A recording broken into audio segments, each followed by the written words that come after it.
nice to see you again on this beautiful day. And this time with a quote by Marcus Aurelius again. And he wrote, "When you arise in the morning, think of what a precious privilege it is to be alive, to breathe, to think, to enjoy, to love." Peyton, what do you enjoy? What do you love? And how do you become aware of this privilege which life is? Yeah, what a wonderful quote. And it really is such an amazing and brief privilege that we have to live this life, to experience what we're experiencing, to connect in the ways that we connect, to feel, to think, to love. All of these things are a glorious gift or an opportunity that is afforded to us, and an opportunity that unfortunately many of us are prone to miss and overlook much of the time. His quote here is pointing us at a habit of when you arise in the morning, focus on gratitude. And I've found in my own experience that this, the morning part of that is not on accident. And that when we wake up and we just kind of dive right into the mess and the chaos and the reactivity of much of our lives and much of our work or whatever. And Marcus Aurelius, of course, was probably in a harder situation as far as those things go than almost any of us as a Roman emperor at war in this middle to late stage huge empire where there were these crazy power games that people were constantly trying to put him in the middle of. He had some of the greatest challenges of any of us, and he probably better than any of us recognized the difference between setting our path on a given day on a note of intentionality, on a note of a mindset that serves us versus just plunging ourselves to the whim of the stimuli of our environment with no preconceived balance or stance. And practicing gratitude in the morning for me, and I do it obviously imperfectly as a habit, maybe 4 out of 5 weekdays in a week or something like this. I can tell a difference when I walk into my day with an intentional stance, with a mindset that is primed toward seeing the good in the world, toward being grateful, toward acceptance, toward love of my fate, toward this embrace of experience as I truly find it in reality right now. First intention, that first stance can really help to filter what and how I see during the day in order that I can be my best self and have a mental balance that is conducive for well-being, flourishing, and gratitude, as opposed to the also readily available opposites of those things that we can unwittingly and unintentionally kind of find ourselves cast into just reacting to stimuli that pop in front of us. What do you think about this practice of gratitude, the power of it, or the ways that it can shape our experience of the world? Well, gratitude, in my opinion, is like light in the darkness. You don't need much of it, but it overshines all the darkness around you. So if you feel a little bit dark, then a little bit of gratitude will definitely change the trajectory of your feelings, of your mood, of your mind, and then in effect of your day. And approaching your day with some intentionality to really prime yourself to see the things which work out well, to see the things which you love, to see the things which love you back, to see the good in the world, also has the power to change your own reality. And if you, through this tiny act of priming yourself, change the tune of your day, then in effect you become the musician of your day. It is like making art with your own experience. And I like the part of it, that you are an artist shaping what kind of image or picture you want to create. And, and in my mind, it's somehow comparable to like an instrument which has resonance frequencies, and the dependent on how you want to sound like when you walk through life, you can definitely get some swing into the tune. You know, it don't mean a thing if it ain't got that swing. So if you wake up and feel grateful, and yeah, it is some work actually. You do some work, you have input into this kind of systematic way of tuning your guitar, maybe, so that the harmonies you play during the day will sound nice and you will feel the world responding to you differently if you walk with a smile on your face, if you walk with a different kind of energy. I think people, even if they are not 100% conscious of it sometimes, people feel your energy towards the world, towards them, and then respond in a similar kind of way. So you are the shaper of your own experience and of the interaction you have with the world. What do you think about this interactivity, about gratitude and your own frequencies? Yeah, there is no doubt. And this is something that there's so many what I would say conditioned tendencies of a more um typical reactive way of being that oftentimes can deceive us in certain ways. There's the spectrum of gratitude over here, or maybe this polarity of gratitude over here and blame over here. This feeling of agency, this embracing of the ways that we are blessed, even looking and finding the ways that we are blessed in the midst of the storms of our lives. And there is this tendency to want to point fingers over here, to want to tell a story about how I've been wronged. And even those of us who are allergic to thinking that we have a quote victim mentality do slip into this blaming tendency. And this is the victim mentality, to blame the world, to blame others, to point fingers, to complain. This is what a victim mentality is. And there's this logic that's kind of within our brain that actually is. If we're not aware, if we just go in the swarm and cacophony of our conditioning and follow this sort of easy downhill tendency, then in fact we can deceive ourselves completely about the cause and effect of this posture of gratitude or this posture of blame.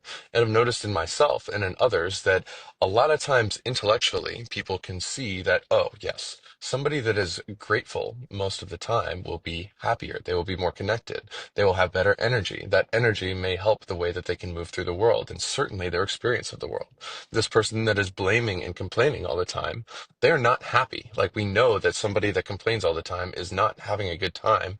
And we know that blaming stuff all the time and complaining all the time does not empower them. It does not make them a greater person. It does not make them flow through the world in an easier way. It does not actually even help with their complaints. It actually causes them to fixate upon them, and it can be self-reinforcing. I don't know if you've noticed this. I'm sure you have. Is this tendency to where when we get caught in a cycle of blame, there's a part of us that actually makes counterproductive decisions almost in order that it can hold on to this identity and this posture of wanting to point the finger at others and wanting to blame others. There's ways that we self-undermine our relationships and sort of prod somebody in a plausibly deniable way to acting in a way that we are already predisposed to be aggrieved by, in order that this part of us can latch on and continue to latch on to this identity, this habit, this pattern that is formed around blaming and finger pointing. But the truth is, this logic of the brain, this part of us kind of whispers in our ear. It deceives us and says that, oh, if you express gratitude toward this person in some way, you're kind of giving them a leg up. Now you kind of owe them if you admit how grateful you are that they've done this thing to you. Or if you're grateful for this good fortune in your life, if you're grateful for a way that you are blessed by the flow of the universe and you acknowledge that, then it kind of takes away a little credit from you because you're giving credit over here to this thing. But if you blame other people, then it's like you're overcoming great odds. And so that makes you even greater for being where you are because you had to work against and overcome this thing over there. That actually makes you greater and your status greater, or whatever. This is the deceitful voice of our mind, this ego voice that can cause us to have these mental internal habits that we don't have to admit to ourselves and others because they're kind of subtle and they're situational and it's blah blah blah and it's just kind of in our minds. We're not even writing it down or whatever. We're never really forced to admit this, but if we pay attention to the cause and effect when we listen to this voice and it tempts us to Oh yeah. Don't express gratitude for others. Don't acknowledge the gifts that you've been given. Don't acknowledge the ways that you've been blessed, but instead focus on all that you've had to overcome, all your grievances against others, all the ways that others have worked against you, or that you had misfortune and you're so unlucky and the world is against you and you've had to fight and fight and fight and look at all you've had to overcome and look at how you came from nothing and you are totally rags to riches and you had nobody to thank but yourself. Doesn't that make you feel stronger? Doesn't that make you feel greater? Doesn't that make you feel more impressive, more unique, more special? And this voice of the deceiver will cause us to go down these paths and cause us to repeat and perpetuate these cycles that bring us down and ultimately that rob us of our life energy, that rob us of our ability to connect and to love the world and the people in our lives, and instead isolate us and separate us and cut us off from our greater power, the source of our awareness and the light within us. It's Mm. tremendously, tremendously tempting, and it's constantly conditioned on the outside. And only in paying attention to the cause and effect does this actually happen like that. What is the cause and effect when I'm grateful? Does it diminish me? No. It does not diminish me to be grateful. It does not diminish me to acknowledge my blessings. It does not diminish me to give credit to others, to give credit to the universal nature, to give credit to the flow of all things. And it does not strengthen me to blame, and it does not strengthen me to point the finger outside. It does not empower me to have this grievance story about what has gone on and all the bad things that have happened to me. In fact, it weakens me. And so this is the way that really for ourselves, for our own lives, for our own experience, for our own empowerment, we have to wake up and do this ourselves and see this pattern ourselves. And when we slip back into that other way of being, and we have to experience the consequences, and we have to kind of wake up and reset ourselves all over again. This is the practice of gratitude. This is the practice of self-awareness and self-correction when we slip down these less empowering ways of being. How do you think about the way that gratitude is not something just to know, not something just to realize and see once, but actually this is a practice. This is an experience that we're meant to cultivate over and over throughout our lives. Yeah, you pointed towards the fact that we live our moments moment by moment, and that makes a whole day or a whole week or a month or a whole life. And it's only this moment by moment nature of things that also has the ability to show us what our life is made out of. It's the fabric of our life, the way we feel, the way we move, the way we think, the way we engage our mind and engage ourselves with the world. Um, and in that kind of sense, it's also the song of your life. It's the dance you dance when we take on the artist lens again. If you want to dance a beautiful dance, it better be a dance that you enjoy dancing. And if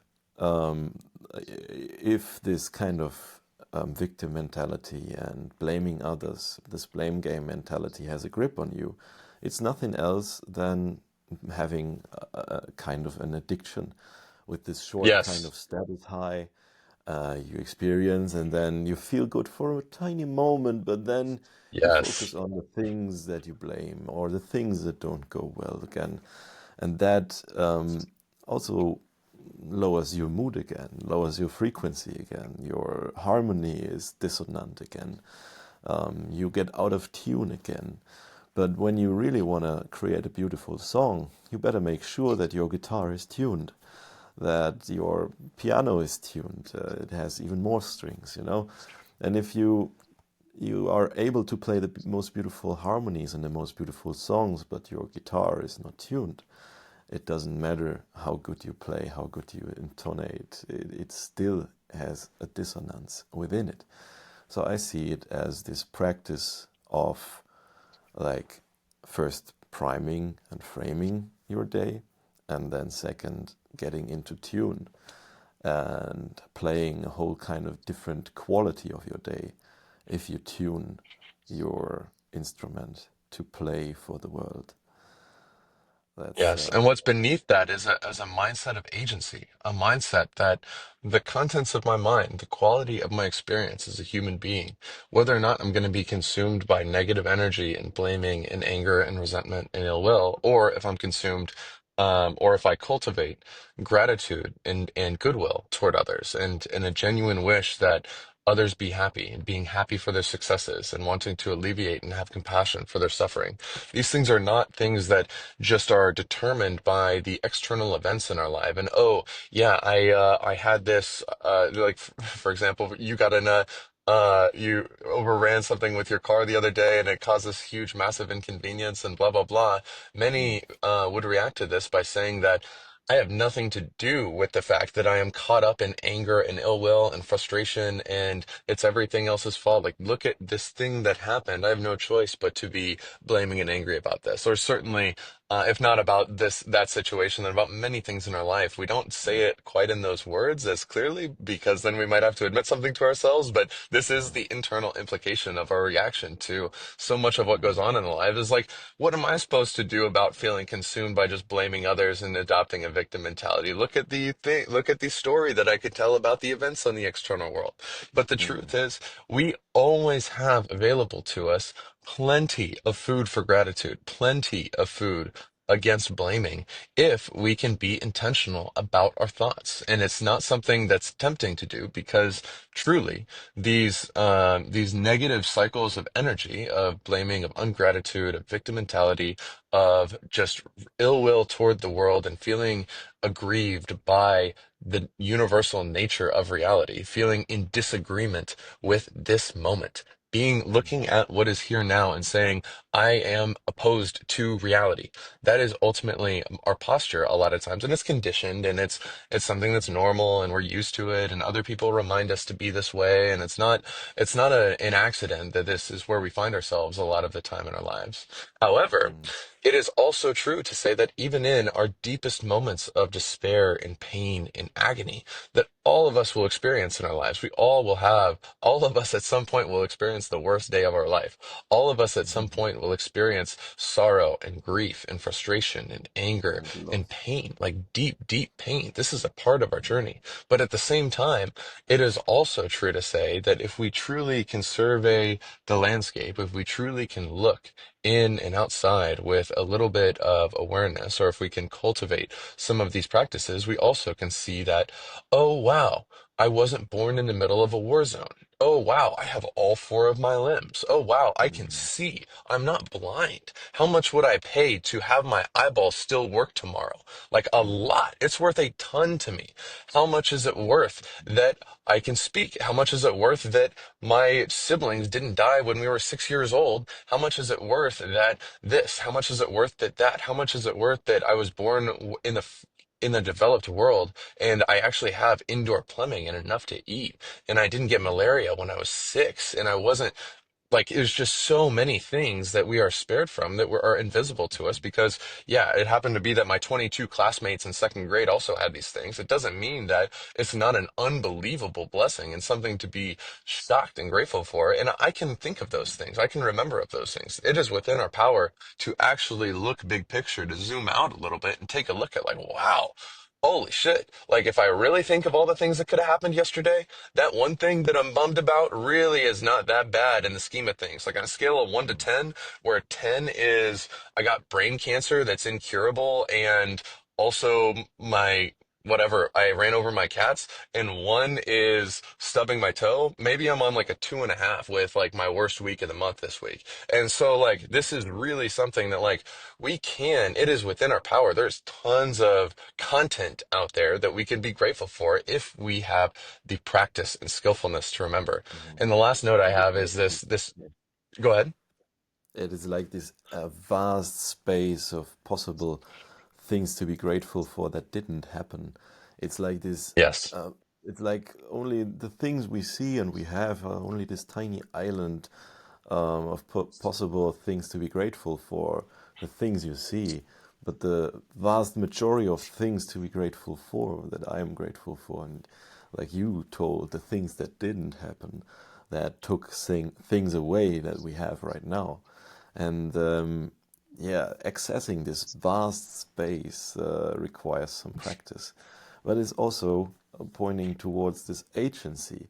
You actively Yes. look for things that didn't happen, and so it's like with the real heroes are not the ones who really build great stuff that are heroes, they are heroes as well. But the real heroes is the people who hindered that really bad stuff did happen. So the vast majority doesn't even realize what a heroic act some person did, because nobody hears that something didn't happen. And therefore, we have this vast, endless sea of things to be grateful for, like you pointed towards in this tiny bit of examples. Like, I'm grateful that I didn't die on this car accident where I have Yes. slammed a borrowed car into some parts that just have been like the result of another accident on the Autobahn. And I'm so grateful that I'm still alive and I can see my nibblings grow up and play with them and see my brothers and my family again. And it's just a like a great thing to be alive and to still be alive despite some bad things happening. And then it reframes your whole worldview again. If you see the things you have and you can visualize that they are not there anymore, and if you open your eyes again and then you see them and they are there, like the negative visualization also is kind of a great gratitude practice that helps a lot to train to see the things you could be grateful for. Yes. And Would the you like to last know? little Yeah. practice that I will share is the last time meditation, which is also very stoic in its origins. And this concept that everything we do in our life, all the mundane activities, as well as the somewhat treasured activities of our life. Every hike that I go on, when I drink a glass of water, when I have dinner with my family, when I drive to the grocery store, when I stub my toe, when I get frustrated because I spill something in my kitchen. One day, I will do all of these things for the last time. One day I will go on my last hiking trip. One day I will have my last conversation with my father. One day I will have my last drive to work. One day I will have my last sleep at night. One day I will have the last time that my cat attacks my foot. And having this recognition that, oh wow, we really are here for like 4,000 weeks and then it's over. This is an opportunity to recognize that we are not on loop. This is not actually Groundhog Day. We might do many repetitive things, but we do them a very, very finite amount of time. We live a finite amount of years. The universe is 13.7 or 8 billion years old right now, and I'm alive for 80 of those years. And so every week that I have is literally 1/4,000th of my life, or maybe 1/3,000th of my remaining life. Every 10 weeks that goes by then is 1/300th. And these numbers are not billions of years. Like these numbers of our remaining existence is so precious. It is so precious. When I wake up in the morning and I open my eyes, this is not one of a million times that I will be doing that. I will do all of these things for the last time.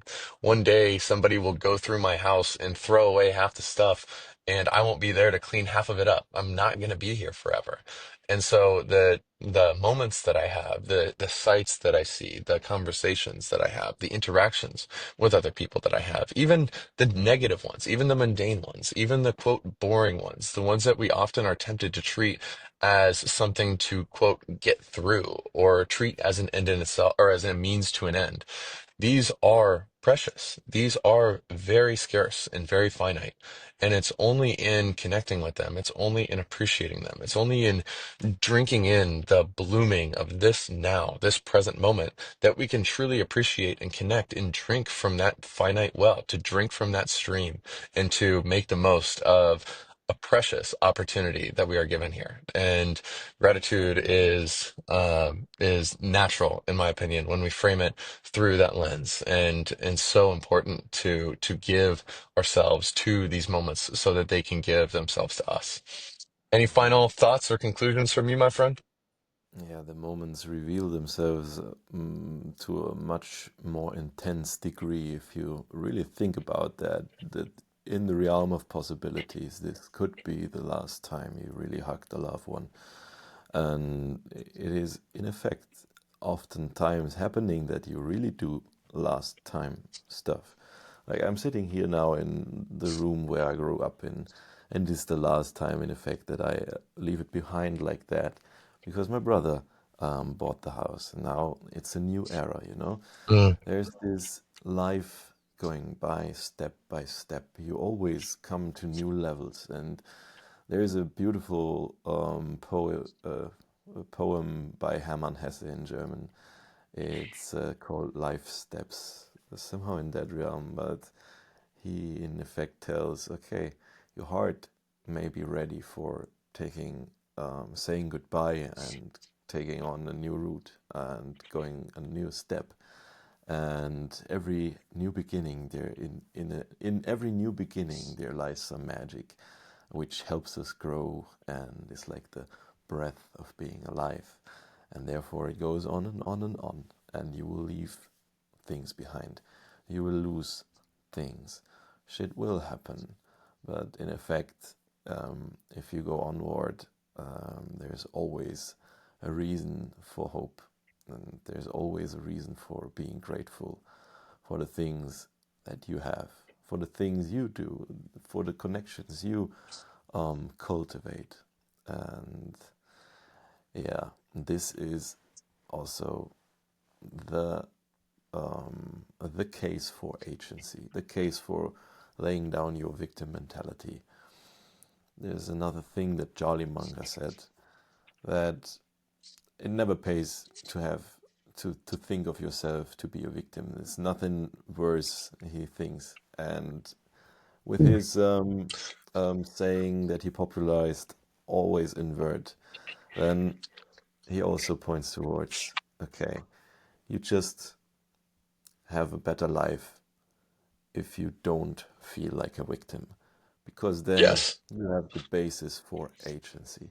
You have the basis for tuning your system to play the harmonies that you want to play, that you want to sing into the world and dance into the world. There's no doubt.